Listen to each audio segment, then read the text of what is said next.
새벽 6시. 알람 없이도 눈이 떠집니다.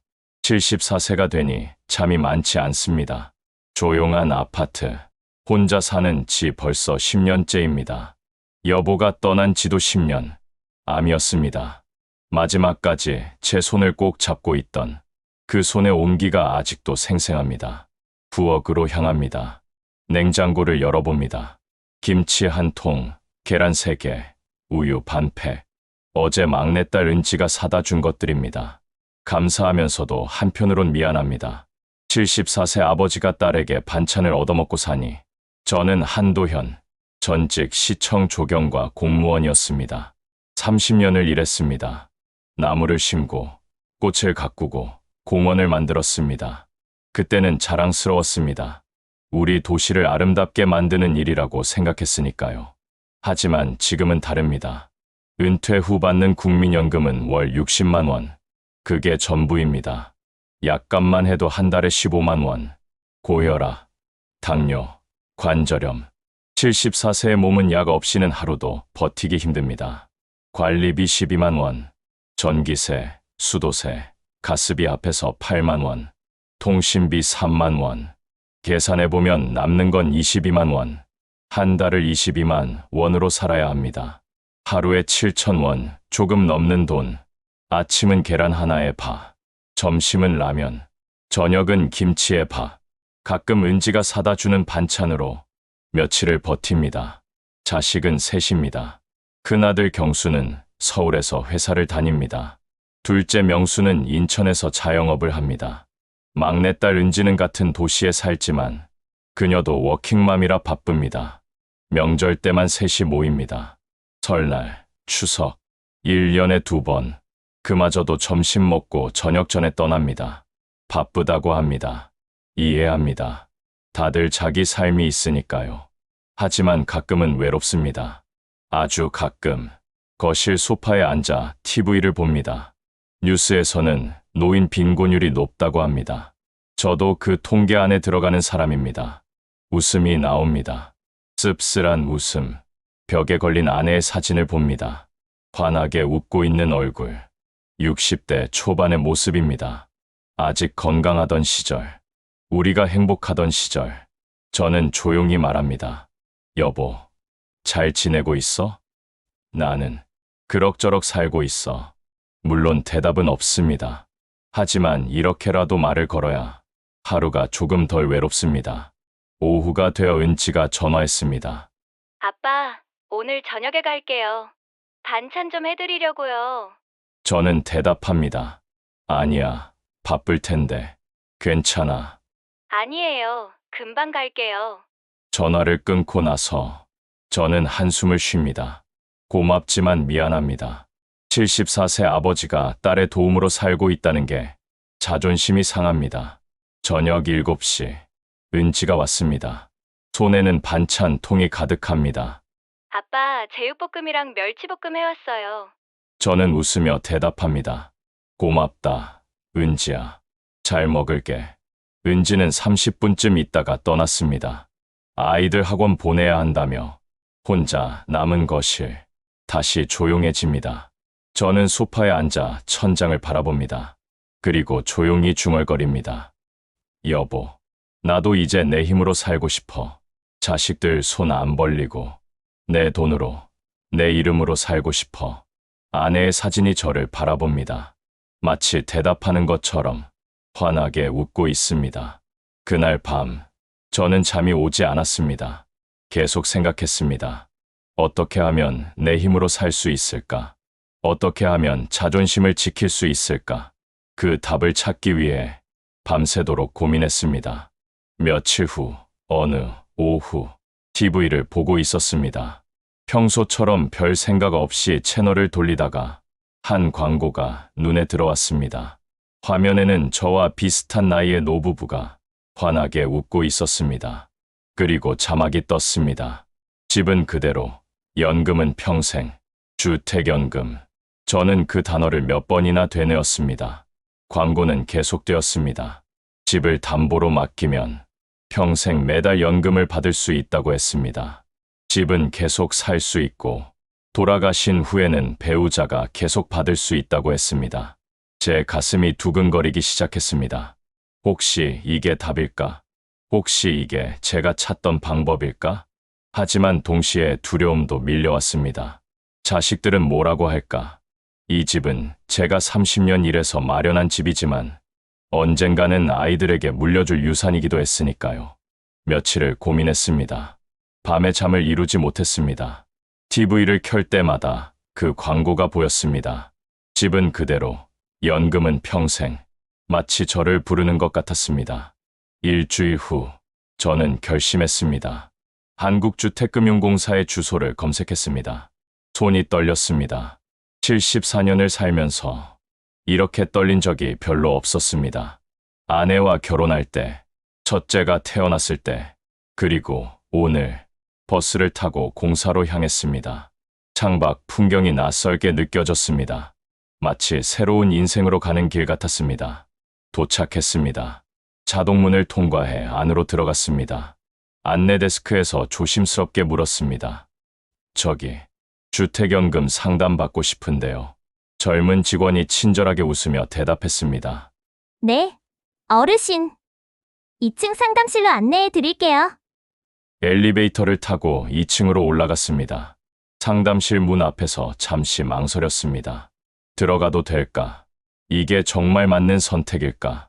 하지만 더 이상 망설일 수 없었습니다. 문을 열고 들어갔습니다. 30대로 보이는 여성 직원이 반갑게 맞아주었습니다. 어서 오세요. 앉으세요. 저는 떨리는 목소리로 말했습니다. 주택연금 알아보러 왔습니다. 직원은 친절하게 설명을 시작했습니다. 주택연금이 무엇인지, 어떻게 신청하는지, 얼마나 받을 수 있는지. 저는 귀를 쫑긋 세우고 들었습니다. 마치 구원의 메시지를 듣는 것 같았습니다. 직원이 제 아파트 정보를 입력했습니다. 시세를 조회했습니다. 그리고 계산기를 두드렸습니다. 잠시 후 직원이 미소를 지으며 말했습니다. 고객님, 아파트를 담보로 하시면 월 150만 원을 평생 받으실 수 있습니다. 150만 원. 그 숫자가 제 귀에 들려왔을 때 저도 모르게 눈물이 고였습니다. 지금 받는 60만 원의 2배가 넘는 돈. 아니, 정확히는 2.5배.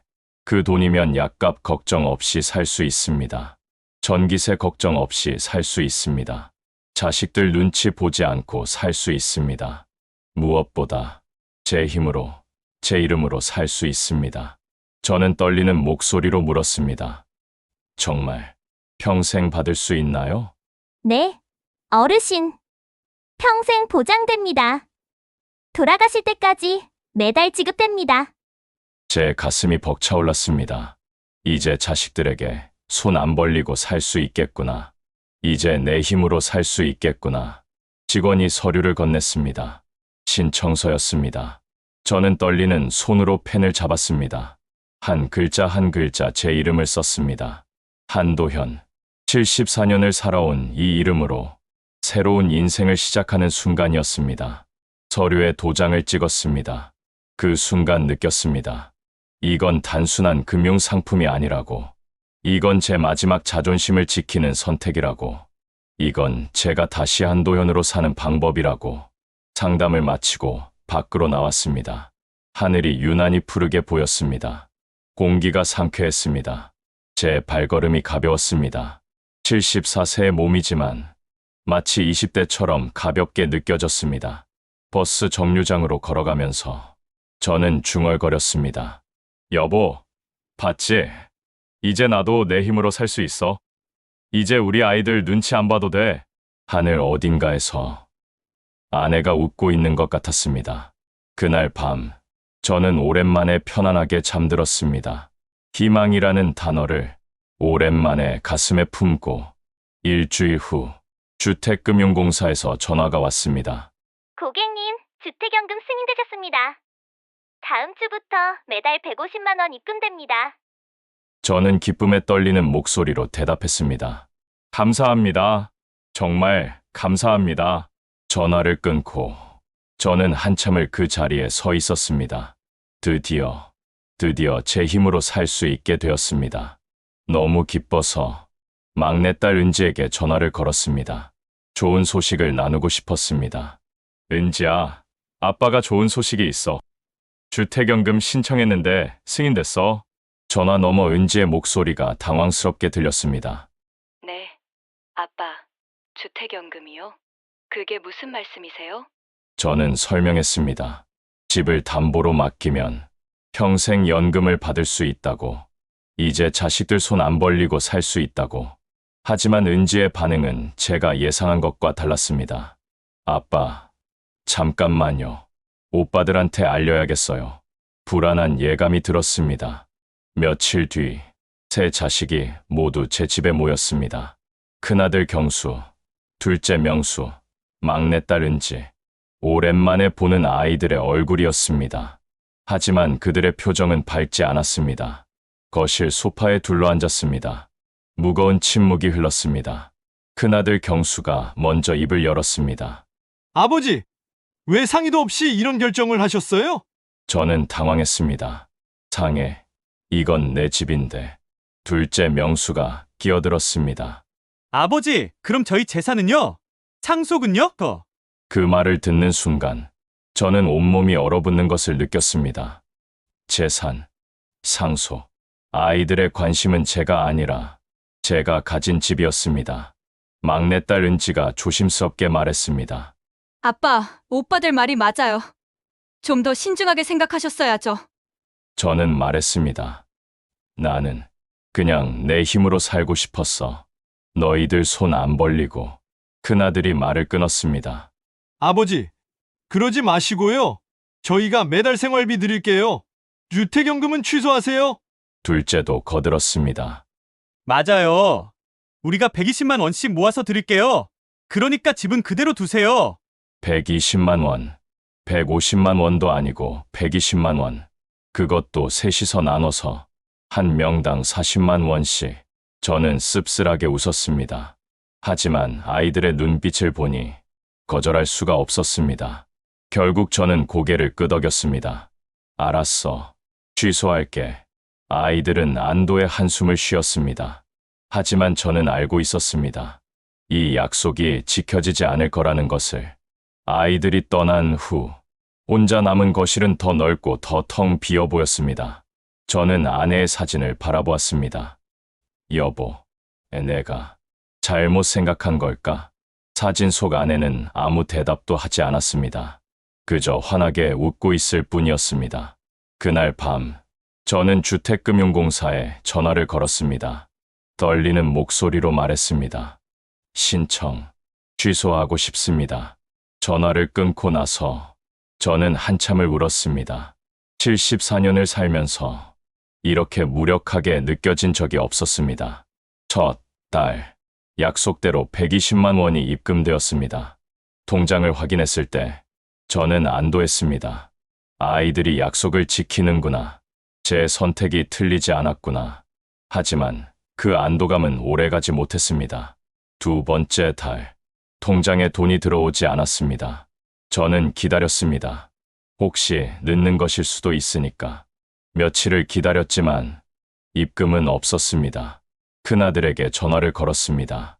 경수야, 이번 달 생활비가. 큰아들은 난처한 목소리로 대답했습니다. 아버지, 죄송해요. 이번 달은 애 학원비가 많아서요. 다음 달에 합쳐서 드릴게요. 전화를 끊었습니다. 이해하려고 했습니다. 손주도 키워야 하니까. 하지만 가슴 한구석이 무너지는 느낌이었습니다. 세 번째 달, 역시 입금은 없었습니다. 이번엔 둘째에게 전화했습니다.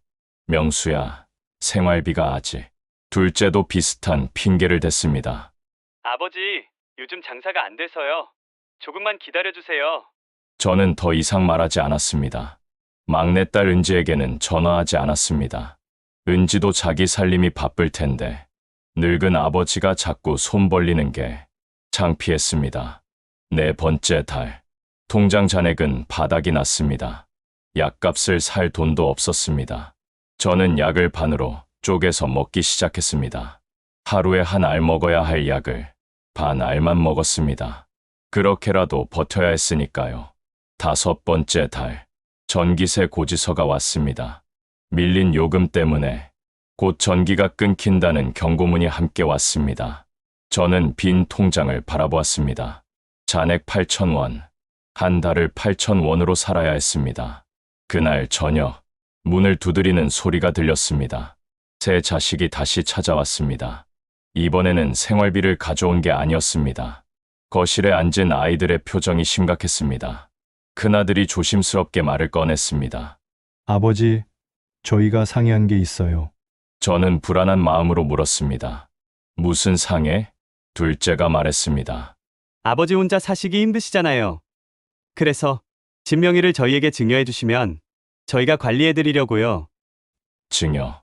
그 단어를 듣는 순간 저는 모든 것을 깨달았습니다. 아이들이 원했던 건 제가 아니라 집이었습니다. 제 안녕이 아니라 재산이었습니다. 저는 떨리는 목소리로 물었습니다. 생활비는 한 번도 안 줬으면서? 아이들은 침묵했습니다. 저는 계속 말했습니다. 그동안 너희가 준 게 뭐가 있니? 약속은 지키지도 않고 이제 와서 집 달라고? 큰아들이 변명했습니다. 아버지, 저희도 사정이 있어요. 아버지만 힘드신 게 아니라고요. 그 말을 듣는 순간 저는 깨달았습니다. 이 아이들에겐 제가 아니라 제가 가진 집이 중요한 거구나. 제 노후가 아니라 자기들의 상속이 중요한 거구나. 저는 천천히 일어났습니다. 그리고 단호하게 말했습니다. 나가라! 이제부터 너희는 내 인생에 간섭하지 마라. 내 집도 내 노후도 이제 내가 알아서 할 테니까. 아이들은 놀란 표정으로 저를 바라봤습니다. 하지만 저는 더 이상 물러서지 않았습니다. 74년을 살면서 처음으로 제 목소리를 낸 순간이었습니다. 아이들이 떠난 후 저는 아내의 사진 앞에 앉았습니다. 분노와 슬픔과 배신감이 뒤섞였지만 동시에 이상한 해방감도 느꼈습니다. 여보, 이제 진짜 내 인생을 살아야겠어. 그날 밤 저는 결심했습니다. 다시 주택금융공사에 가기로. 이번엔 절대 포기하지 않기로. 다음 날 아침 저는 일찍 일어났습니다. 오랜만에 기분 좋은 아침이었습니다. 양복을 꺼내 입었습니다. 10년 된 양복이지만 깨끗이 다려서 입으니 괜찮았습니다. 거울을 봤습니다. 74세 한도현. 오늘 새로운 인생을 시작하는 사람. 주택금융공사로 향했습니다. 이번에는 떨리지 않았습니다. 오히려 당당했습니다. 상담실 문을 열고 들어갔습니다. 지난번 그 직원이 반갑게 맞아주었습니다. 어르신, 다시 오셨네요. 저는 단호하게 말했습니다. 네, 주택연금 다시 신청하러 왔습니다. 이번엔 절대 취소 안 합니다. 직원이 미소를 지었습니다. 마치 제 결심을 응원하는 것 같았습니다. 서류를 다시 작성했습니다. 이번에는 손이 떨리지 않았습니다. 한 글자 한 글자 또박또박 썼습니다. 한도현, 제 이름으로, 제 선택으로, 제 인생을 살기 위해. 일주일 후 승인 전화가 왔습니다. 그리고 한 달 후 첫 연금 150만 원이 입금되었습니다. 통장을 확인하는 순간 눈물이 났습니다. 74년을 살면서 제 힘으로 받는 돈이 이렇게 소중한 줄 몰랐습니다. 저는 시장에 갔습니다. 오랜만에 고기를 샀습니다. 좋아하던 과일도 샀습니다. 10년 만에 처음이었습니다. 가격을 보고 망설이지 않은 것이. 집으로 돌아와 고기를 구웠습니다. 아내의 사진 앞에 놓고 소주 한 잔을 따랐습니다. 여보, 나 이제 괜찮아. 내 이름으로 산다. 자식들 눈치 안 보고 당당하게. 사진 속 아내가 웃고 있었습니다. 마치 잘했다고 말하는 것 같았습니다. 2달이 지났습니다. 어느 날 저녁 초인종이 울렸습니다. 막내딸 은지였습니다. 눈이 빨갛게 부어 있었습니다. 아빠, 은지는 현관에서 무릎을 꿇었습니다. 정말 죄송해요. 제가 너무 이기적이었어요. 이제 아빠 결정을 존중할게요. 저는 은지를 일으켰습니다. 그리고 조용히 말했습니다. 괜찮아. 이제 다 괜찮아. 며칠 후 큰아들 경수가 찾아왔습니다. 이어서 둘째 명수도 왔습니다. 두 아들 모두 고개를 숙였습니다. 아버지, 죄송합니다. 저희가 너무 욕심을 부렸습니다. 저는 아이들을 바라봤습니다. 여전히 제 자식들이었습니다. 미워할 수만은 없었습니다. 앞으로는 서로 존중하면서 살자. 나는 내 방식대로, 너희는 너희 방식대로. 아이들은 고개를 끄덕였습니다. 그날 이후 가족은 조금씩 회복되기 시작했습니다. 예전과는 다른 방식으로, 의존이 아닌 존중으로, 강요가 아닌 이해로. 석 달이 지났습니다. 저는 공원 벤치에 앉아 있었습니다. 따뜻한 봄 햇살이 내리쬐었습니다. 손에는 은지가 사다 준 커피가 있었습니다. 이제는 감사하게 받을 수 있었습니다. 부담이 아니라 사랑으로. 옆 벤치에는 부부가 앉아 있었습니다. 저와 비슷한 나이였습니다. 행복해 보였습니다. 저도 이제 행복했습니다. 완벽하지는 않지만, 부족하지만, 제 이름으로 사는 삶이었으니까요. 저녁에 집으로 돌아왔습니다. 아내의 사진 앞에 앉았습니다. 여보, 오늘도 좋은 하루였어. 약도 제때 먹고, 밥도 잘 먹고, 자식들도 잘 지내고. 나도 행복해. 사진 속 아내가 환하게 웃고 있었습니다. 창밖을 바라봤습니다. 별이 빛나고 있었습니다. 74세. 늦었지만, 이제야 저는 진짜 한도연으로 살고 있었습니다. 내 이름으로, 내 선택으로, 내 인생을. 그리고 깨달았습니다.